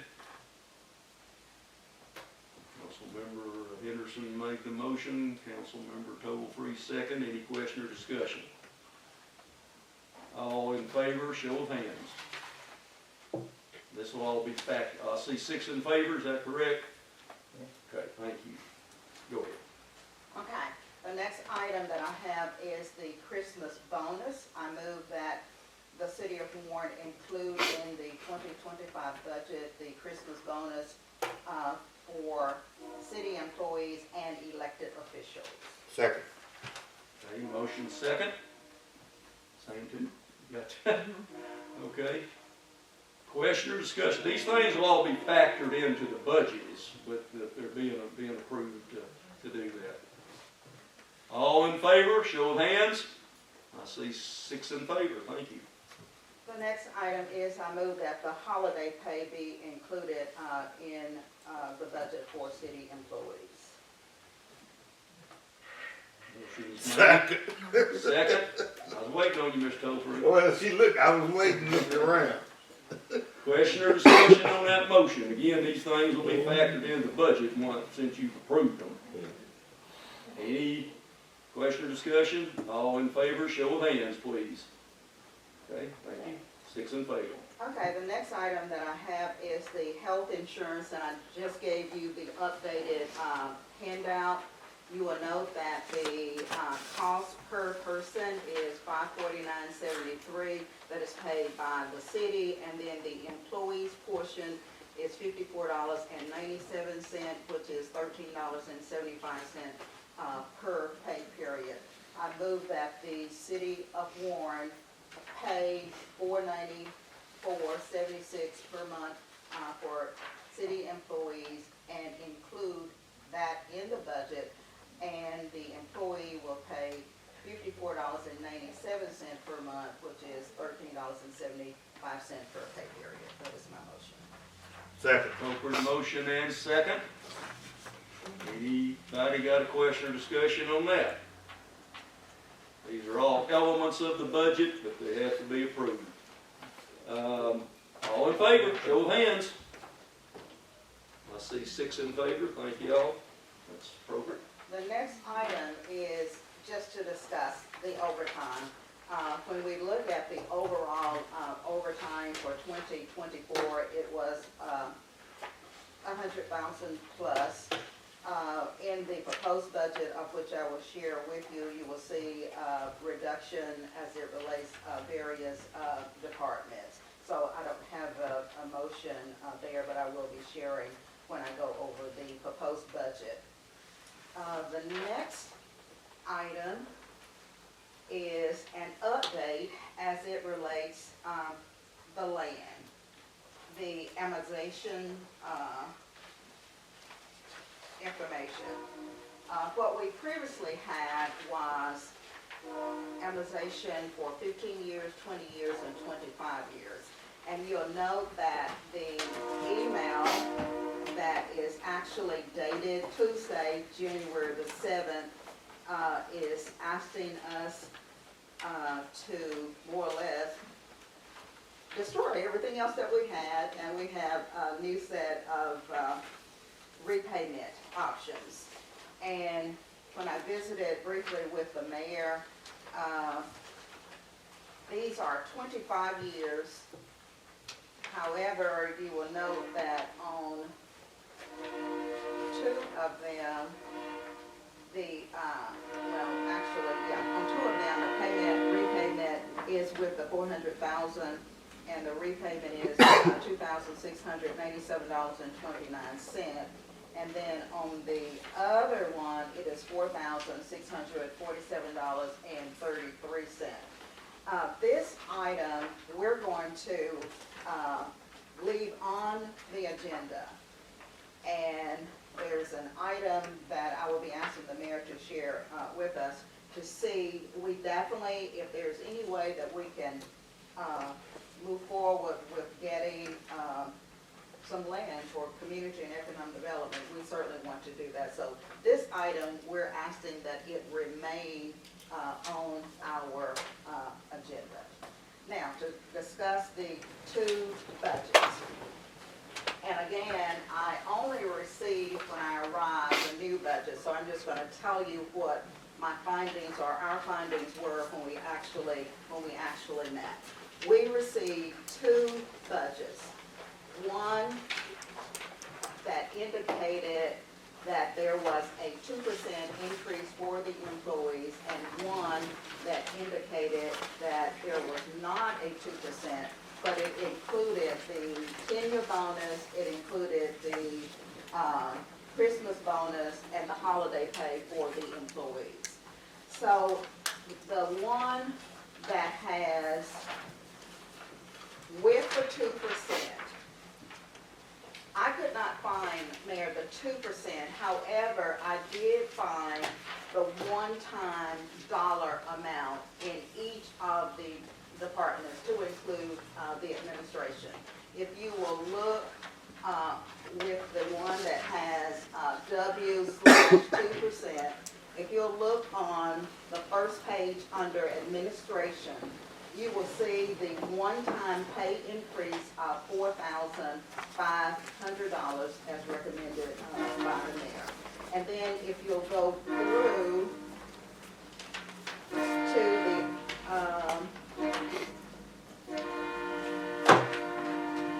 next department, you will find district court. You will see the one-time increase of $1,600, and then you'll see they requested overtime. So I created just a little spreadsheet for myself. For administration, for the one-time increase, $4,500. Overtime for administration, recommended $3,000. For district court, $1,600, and overtime, $1,600. For fire, one-time pay increase, $800. For law enforcement, $12,500. And overtime for law enforcement, $80,000. For recreation, $810. For sanitation, $3,000. And for overtime, $5,000. And for the shooting range, a one-time increase of $220, which gives a total of $23,430, with the overtime being $89,600. We had previously put in the budget in '24 for contractual services, $15,000. However, the administration recommendation is $5,000. So if we add the 2% increase for the employees with the one that says with 2%, we would need to subtract $23,430 from $98,000, which we would need to add to the budget $74,570. The memo shared with us that the 2% would be $98,000. So that's where I came up with that dollar amount. The previous amount that's listed on this budget is $4,292,527. If we are to move forward with a 2% increase, we would need to add to that amount $74,570, which would give a total of $4,361,097.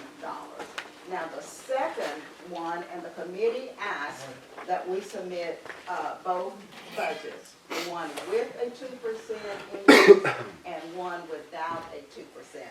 So you will have time to ponder this, look at what we received today.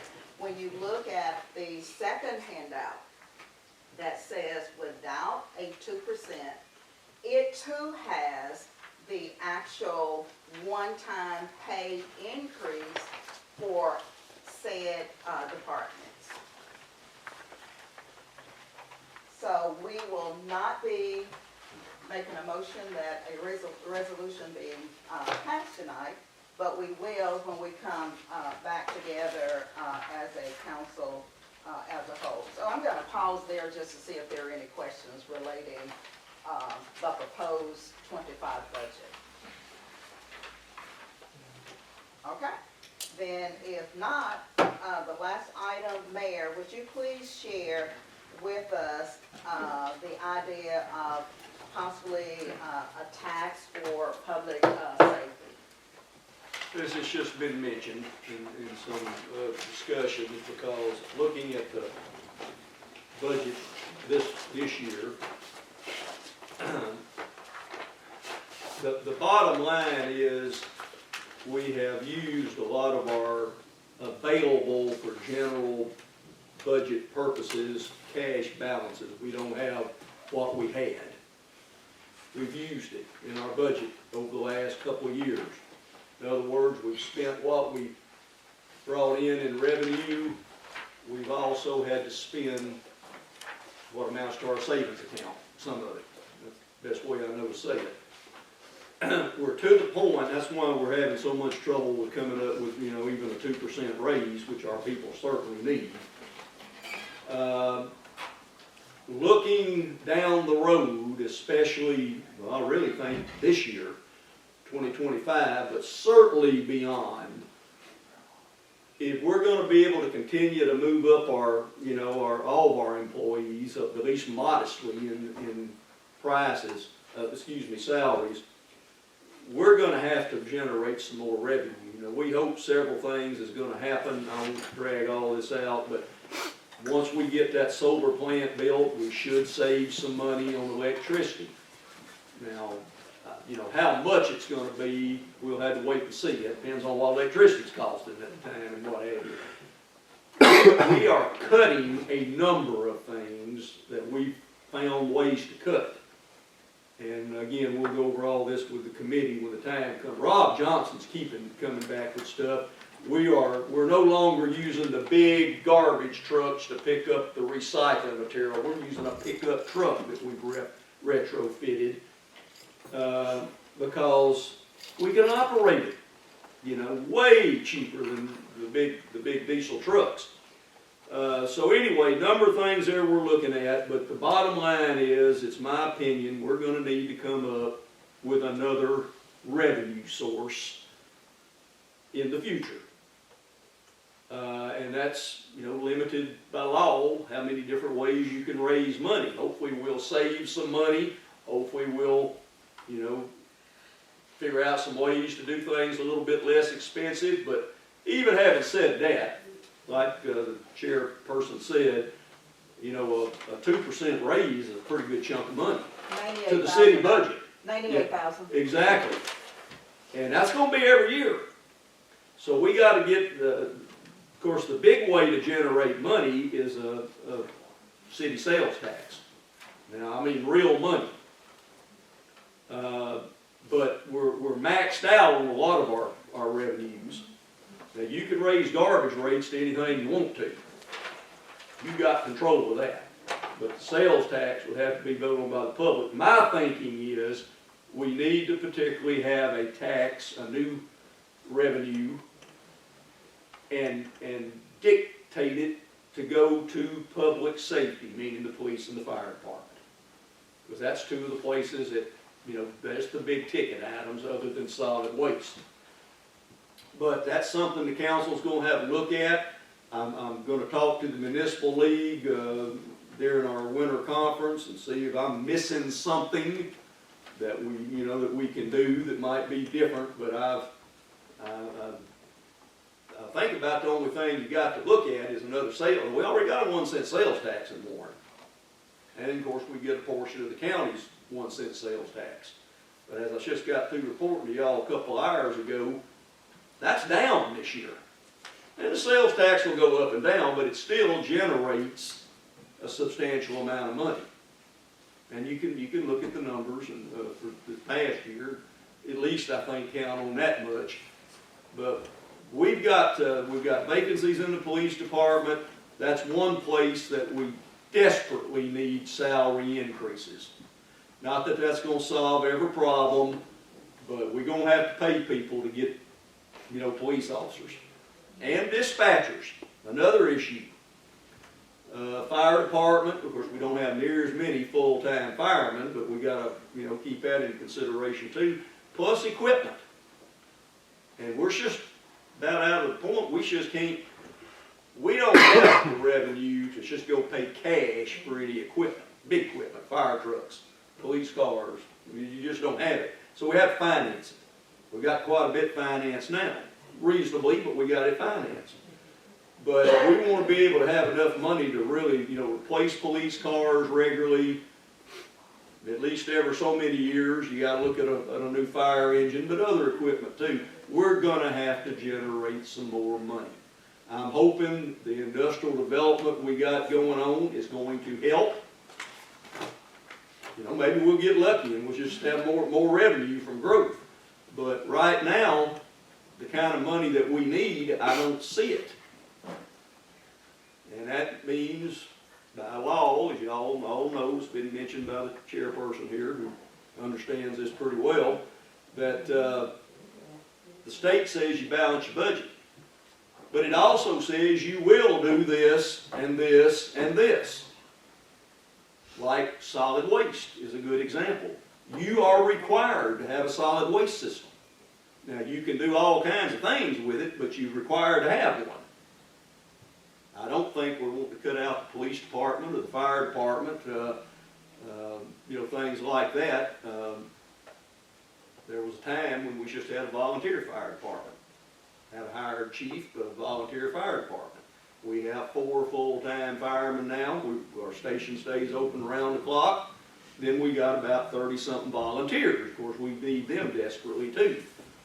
But if we're going to maintain our level of services and hopefully improve them where we can, we're going to have some more revenue down the road. Cost has just gone to the point. We haven't had a monstrous drop off in revenue, but we have had some, but mainly it's the expenses of what it costs to operate. We don't have an overabundance of employees, but it's still the biggest part of our budget is still manpower in all the departments. The street department, they're going to need some money. We're going to continue a street paving program because we're just basically pulling in enough money right now to try to operate a maintenance operation.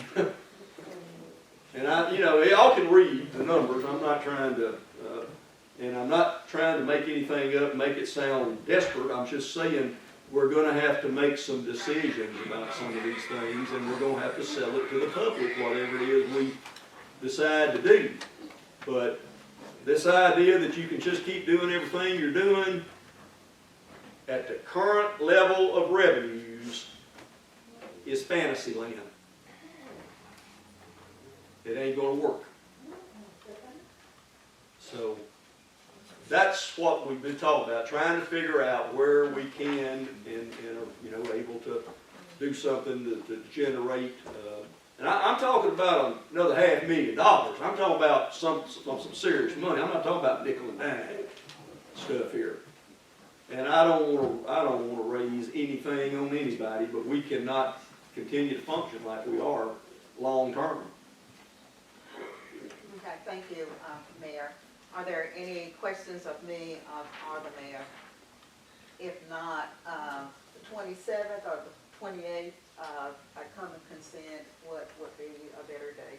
The 28th, that's Okay. Tuesday, is that good? 28 Tuesday. What time? You all want 5 or 5:30? 5? 5 good? Okay. Then, 5 o'clock, the 28th. yes, we will have our We special, will remind you that, but that's fine. We'll try to have everything ready for you. that ends my report. Thank you, ma'am. You had a lot to do there, I know, but thank you. All right, let me hit this real quick on these boards and commissions. This is item 8 on your agenda. Parks and Recreation, Kyle, they got your written report. Anything you need to pass on to them otherwise? No, just, y'all covered pretty much all of it. I was just gonna, we, changed out 7 of the windows last week, and as soon as the other plexiglass comes in, we'll, Everybody hearing that? This is on the depot. yeah, I was just gonna update you. Yeah. I I wasn't. just, I'm used to it. She was talking to me. That's okay. I just want y'all to hear this. I was gonna tell you, I think it was 11 or 12 of the window panes broke out, and we replaced 7 or 8 last week. And as soon as the other sheet gets in, we'll have all those replaced. And then Mr. Gorman, like I said, he was waiting on some material. They were planning on starting this week. And so as soon as he'll have his done, I mean, the depot will be ready to go. And then an old street shop, like I said, we got the hole in the floor mainly. We're waiting on 3 contractors on prices on the concrete or looking at the wood floor, subfloor, to see if it'll be any cheaper. And then as soon as we get that done, in case we go the concrete route with making such a mess, we'll get it painted, and then that too, we should be ready. So spring won't be hard to be, I mean, we'll be ready at plenty of time before spring. So I was just gonna update you on that. Thank you. Yes, ma'am. But that's, y'all covered. Any questions for Kyle on any of our recreational facilities? No, but Alderman, Brooks Frazier was saying maybe we should consider moving him up on the, agenda, since a lot that he's doing under community and economic development, can he possibly go there? I expect we could work that out if we need to, sure. Oh, but before we did, okay, I guess. Anything else, any questions for Kyle? Now, y'all remember, Kyle is overseeing the baseball complex, which is a big thing in itself. By the way, it's probably in as good a shape it's been in a long time. Because it was in bad shape 2 years ago. But we got it, and then we spent a lot of money out there getting that thing back where it ought to be. Of course, he technically oversees the cultural center. Of course, nothing's going on there except trying to get money to do the renovations. He's overseeing the senior citizen center out on Etheridge Street. Now, you know, there's a contract with the area agency on aging that they operate it, but that building belongs to the city of Warren, and we have to do maintenance and repairs from time to time on it. The shooting range, the city park on Martin Street, the tennis courts and the park on John Scobie Drive, those are all the cities. Armor, And the armory, and the depot, city rent And house, the pool. Tennis court. and the pool, excuse me, I'm sorry, the pool. the old street shop. The old, and yeah, that too, that's part of the park technically, but Yes, yes. right. I got, one thing I wanna put on your ticket is the price for renting the old street shop. Okay. For birthday, if y'all to discuss that, No. when, y'all meet, when it become, that way when it opens, we'll be able to rent it out. I think it'll be rented out pretty often for I do too. birthday parties, smaller get-togethers other than the Well, depot. venues are just limited, you know, and, some places get an overflow or even don't even have availability because, you know, you only have a limited amount.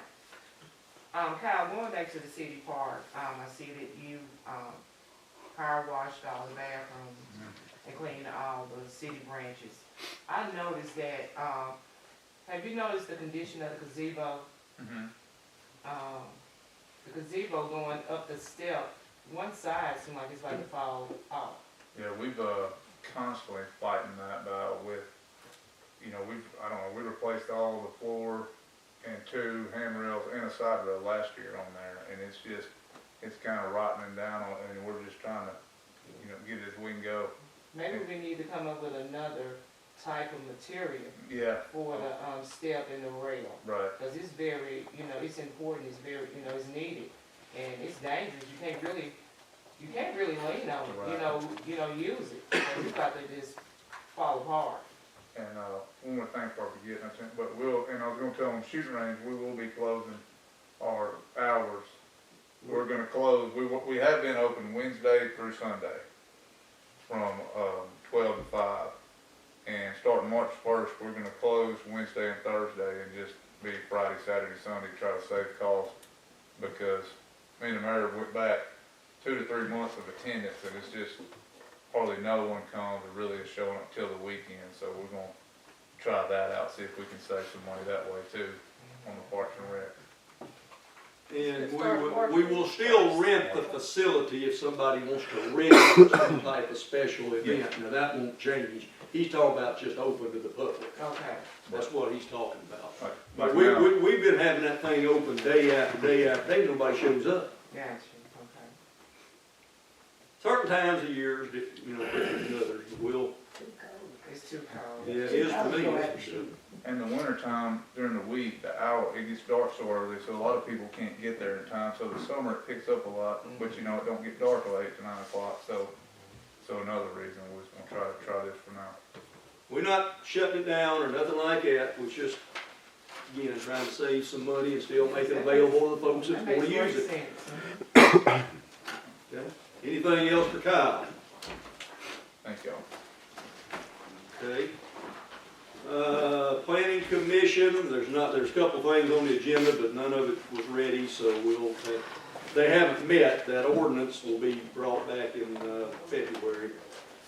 The aviation commission, they haven't met, next page, water and sewer. You do have their regular commission meeting of November the 15th, and you've also got their current ballot sheet. That's just for y'all's information. Housing Authority, you do have minutes. They met December the 10th. Look at that.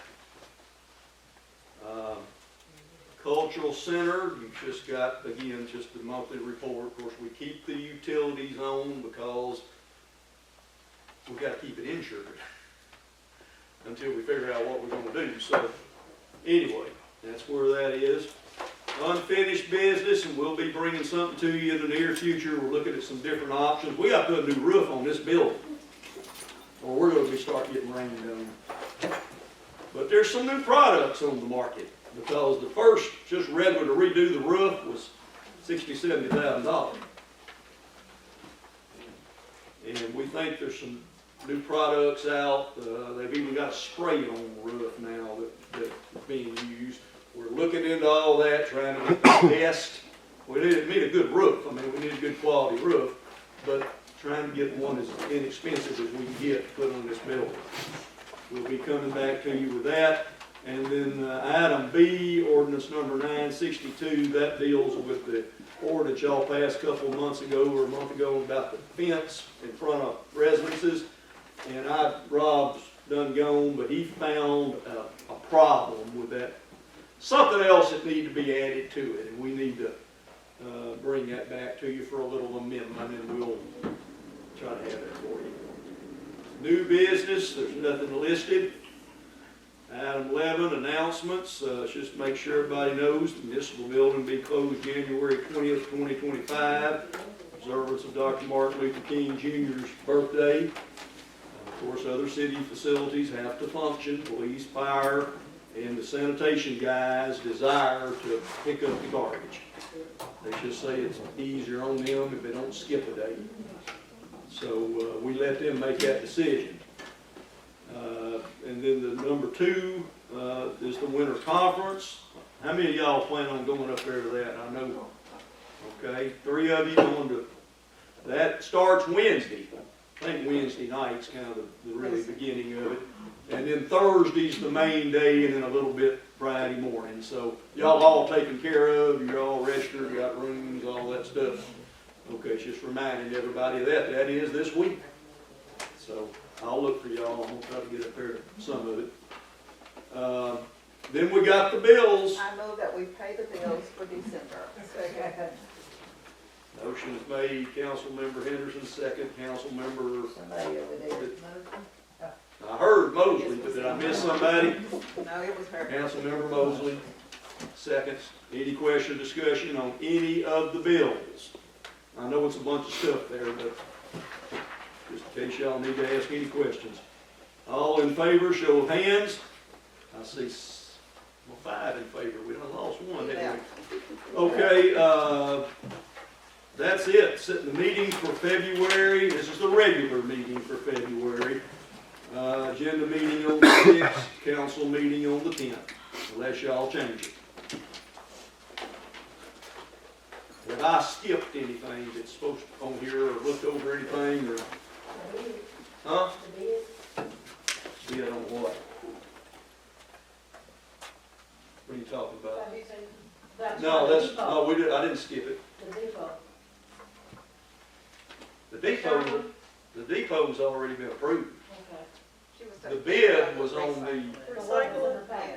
the recycling drop-off center, and we're not voting on that tonight. It went back to committee. Okay, yeah. Okay. If I hadn't skipped anything, I appreciate y'all's time and work, and we are hereby adjourned. Can I tell you something? Before we get away? Yeah.